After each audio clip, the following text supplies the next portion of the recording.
हाय, मी Mrs फौजी प्रणाली. तर वृंदावनमध्ये आज पहिला दिवस आहे आमचा आणि हॉटेलवरून आम्ही रेडी वगैरे होऊन बाहेर आलो आणि बाहेर असं काहीसं वातावरण होतं आणि इथली लोकं खरंच खूप जुन्या ह्याची वाटतात, कल्चरला धरणारी. आणि त्याच्यानंतरनं आर्मीची बस दिसली. छान वाटलं पाहून. आपल्या रिलेटेड काही पाहिलं की प्राऊड फील होतं आणि आर्मीबद्दल तर खरंच ऑलवेज प्राऊडच राहणार आहे आपल्या मनात. त्याच्यानंतर आम्ही ढाब्यावरती गेलो होतो. तिथे आलू पराठा खाल्ला आणि त्याच्यानंतर आम्ही निघालो बरसानाला जायला. बरसानामध्ये आम्ही पहिल्यांदा गेलो होतो कीर्ती मंदिर येथे आणि या मंदिर इतकं मस्त मंदिर आहे ना हे आतून. तुम्ही जर कधी गेलात वृंदावनला तर बरसाना येथील कीर्ती मंदिरमध्ये नक्की जा. खूप छान आहे आणि खूप प्रसन्न वाटतं. पॉझिटिव्ह वाइब्स आहेत खूप जास्त आणि तिथे आतमध्ये बसल्यावरती आहे ना, आतलं एवढं कोरीव काम इतकं छान आहे. ते व्हिडिओ नव्हते काढून देत तरी मी थोडासा क्लिप घेतली होती.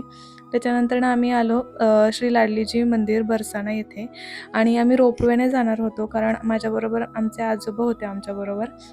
सो त्यांना चालायला जमलं नसतं म्हणून. आणि इथल्या मातीत पाय ठेवल्यावर खरंच एक वेगळा सुकून भेटतो.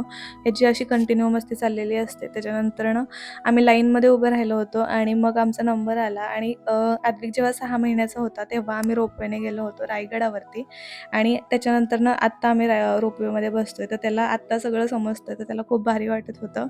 त्याच्यानंतरनं गर्दी खूप जास्त होती. पूजेची थाळी वगैरे घेतली आणि असं आम्ही ऑफ सीझनच गेलो होतो तरीसुद्धा खूप गर्दी होती आणि एवढी जास्त गरमी काय विचारूच नका.